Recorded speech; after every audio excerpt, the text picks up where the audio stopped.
Hello everyone, welcome to this blog. I hope आप सब अच्छे होंगे एंड अपनी पढ़ाई भी काफ़ी अच्छे से कर रहे होंगे। Today's blog starts at 8 AM in the morning and मैं 8 बजे उठ गया था। 8 बजे उठने के बाद फिर मैं वॉशरूम वगैरह जाके फ्रेश होता हूँ एंड उसके बाद फिर मैं रूम पे आके मेडिटेशन करता हूँ। मेडिटेशन करने के बाद फिर मैंने अपने लिए ब्रेकफास्ट बनाया और ये था मेरा आज का ब्रेकफास्ट। ब्रेकफास्ट वगैरह करके फिर मैंने अपना स्टडी शुरू किया आज 10 बजे।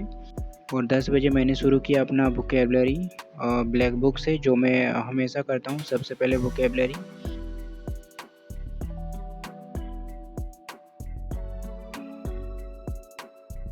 और ब्लैक बुक में मैं एक पेज वन वर्ड सब्स्टिट्यूशन करता हूँ, एक पेज इडियम एंड फ्रेजेस करता हूँ, एक पेज सिनोनिम करता हूँ डेली।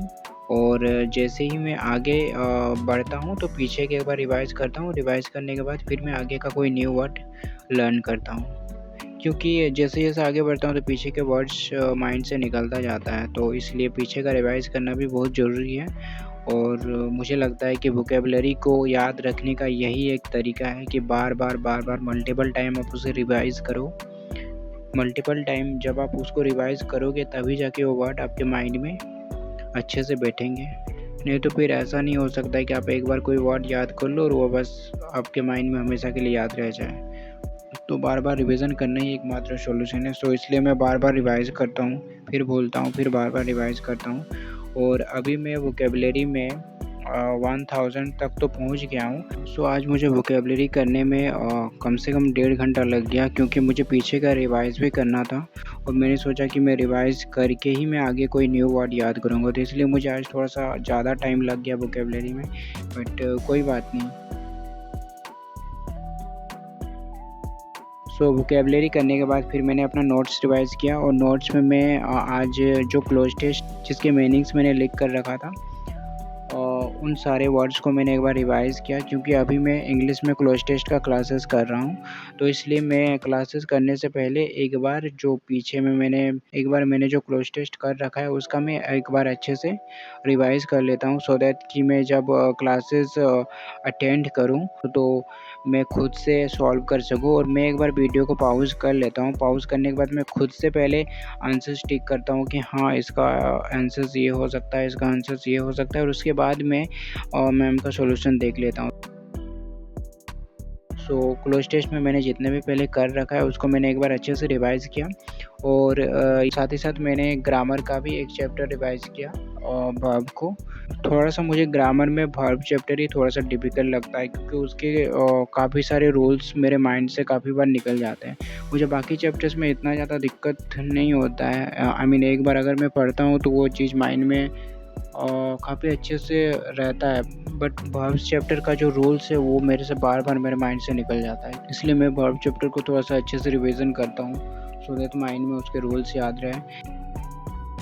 तो आज मैंने वर्ब चैप्टर को रिवीजन किया और क्लोज़ टेस्ट के जो वोकैबुलरी था, जो वर्ड्स मीनिंग्स मैंने लिख के रखे थे उसको मैंने रिवीजन किया। और ये करने के बाद दोपहर हो जाता है, तो फिर मैं लंच करने लग जाता हूँ। और ये था मेरा आज का लंच। लंच करने के बाद फिर मैंने 1 घंटा रेस्ट किया, और रेस्ट करने के बाद फिर मैंने अपना शुरू किया इंग्लिश का क्लासेस। और इंग्लिश में मैं अभी जैसा कि पहले भी बताया कि मैं अभी क्लोज़ टेस्ट कर रहा हूँ यूट्यूब से, और ये मैं अभी रानी मैम से कर रहा हूँ, उनके यूट्यूब चैनल से। ये जो क्लोज़ टेस्ट है ये पूरा 12 घंटा का मैराथन है, और मैं इसको पिछले 2 दिनों से कर रहा हूँ, ठीक है। दिन में मैंने 2 घंटा का ही क्लोज़ टेस्ट का क्लासेस किया, और उसके बाद फिर मैं मार्केट के लिए निकल गया था, क्योंकि मुझे कुछ सामान भी लेने थे घर के लिए। फिर मैं मार्केट से आया, और मार्केट से आने के बाद फिर मैंने ये चाय पिया था, चाय और बिस्किट, और उसके बाद फिर से मैं क्लोज़ टेस्ट का क्लासेस शुरू कर दिया।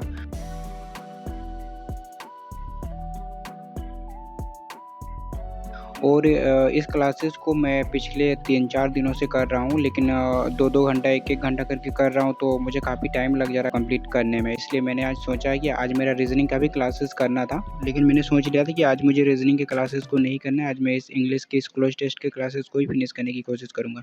तो जितना हो सकेगा मैं आज क्लोज़ टेस्ट के क्लासेस को ही करूँगा और इसी को फिनिश करूँगा। तो दिन में मैंने इसके 2 घंटे की क्लासेस कर लिया था और पहले इसका 3-4 दिनों में मैंने जो क्लासेस किया था उसमें मैंने 3 घंटा ही कंप्लीट किया था और आज दिन में मैंने 2 घंटा का इसका क्लासेस कंप्लीट किया। तो टोटल हो गया 5 घंटा और ये क्लास पूरा 11 घंटा का है, 11.5 घंटा का। तो फिर मैं क्लोज टेस्ट के क्लासेस को करने लग गया और क्लोज टेस्ट करते करते मुझे एक चीज़ समझ में आ रहा है कि अगर आपको क्लोज टेस्ट में सारे क्वेश्चंस अगर इजीली सॉल्व करने हैं तो आपके रीडिंग कॉम्प्रिहेंशन जो पार्ट है ये आपका बहुत अच्छा होना चाहिए और आपका वोकेबलरी अच्छा होना चाहिए और उसके बाद वर्ब, एक्टिव पैसिव और टेंस, ये कुछ चैप्टर्स है, ये कुछ पॉइंट है। अगर आपका ये सारा चीज़ अगर सही है तो फिर आप क्लोज टेस्ट के क्वेश्चंस को इजीली सॉल्व कर सकते हैं, जैसा कि मुझे अभी लग रहा है क्लासेस को करते करते।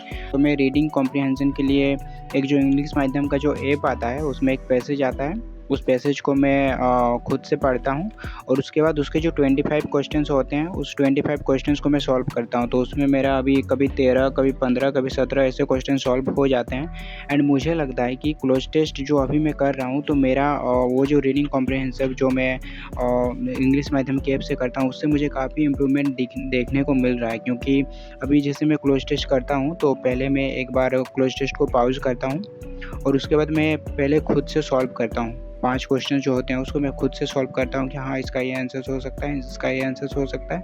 एंड उसके बाद फिर मैं मैम का सॉल्यूशन देखता हूँ। तो मेरा किसी क्लोज टेस्ट में 3, किसी में 4, किसी में 5, किसी में 2, किसी में 3 ऐसे सॉल्व हो जाते हैं। और अगर थोड़ा सा क्लोज टेस्ट अगर टफ लेवल का है तो उसमें मेरा 2 या 3 ही सही होता है और अगर थोड़ा सा मॉडरेट और इजी लेवल का रहता है तो मेरा 3, 4, किसी में 5 भी सॉल्व हो जा रहे हैं। तो मुझे ऐसा लग रहा है, मैं अपना पर्सनल एक्सपीरियंस से बता रहा हूँ कि इंग्लिश माध्यम के उस ऐप में जो पैसेज आता है फ्री का उसको करके मेरा रीडिंग कॉम्प्रिहेंशन वाला जो पार्ट है वो उसमें मुझे काफ़ी इम्प्रूवमेंट दिख रहा है। तो अगर आपको भी रीडिंग कॉम्प्रिहेंसिव के लिए अगर थोड़ा सा दिक्कत हो रहा है आपको समझने में, अंडरस्टैंडिंग करने में, तो आप इंग्लिश माध्यम के उस ऐप में जाके वो जो फ्री एक पैसेज आता है उसको दे सकते हो।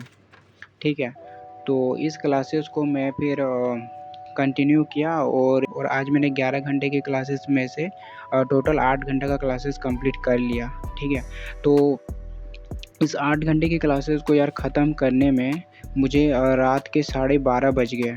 ठीक है, तो रात को 12:30 बज गया और उसके बाद मुझे अपने लिए डिनर भी बनाना था और मैं 8 घंटा का क्लासेस कंप्लीट कर लिया। तो अभी मेरा और 3-3.5 घंटा का ही क्लासेस बचा है क्लोज टेस्ट में एंड उसके बाद मेरा ये क्लोज टेस्ट फिनिश हो जाएगा, फिर मैं PQRS करने लग जाऊँगा। ठीक है, तो फिर मैं 12:30 बजे अपना स्टडी बंद किया और ये है मेरा क्लोज टेस्ट का नोट्स जो मैं अभी क्लासेस के साथ साथ बना रहा हूँ। और देखो ये नोट्स बनाना भी काफ़ी इम्पोर्टेंट है क्योंकि सिर्फ क्लासेस करना ही ज़रूरी नहीं है। एक वर्ड्स आपके माइंड में आपको एक कॉन्सेप्ट पता होगा कि हाँ यहाँ पे ये आंसर्स क्यों हो रहा है, यहाँ पे ये आंसर्स क्यों हो रहा है, ये सारे रीजंस आपको पता होंगे तभी जाके आपके कॉन्सेप्ट क्लियर होंगे। तो इसलिए मैं नोट्स भी बना लेता हूँ। तो ये नोट्स बनाया और तो ये था मेरा नोट्स और उसके बाद फिर मैं 12:30 बजे अपना स्टडी बंद करके डिनर विनर बनाया और डिनर करके फिर मुझे जो भी एडिटिंग वगैरह करना था थोड़ा बहुत वो मैंने किया और 1-1:30 बजे के आसपास मैं सो गया। सो ये था मेरा आज का ब्लॉग एंड आज का स्टडी। आई होप आपको ब्लॉग अच्छा लगा होगा। अगर ब्लॉग अच्छा लगा है तो ब्लॉग को लाइक करें, साथ ही साथ चैनल को भी सब्सक्राइब करें एंड मिलते हैं फिर ऐसे ही एक नए ब्लॉग में। तब तक के लिए take care, bye bye and अपना स्टडी अच्छे से करते रहें।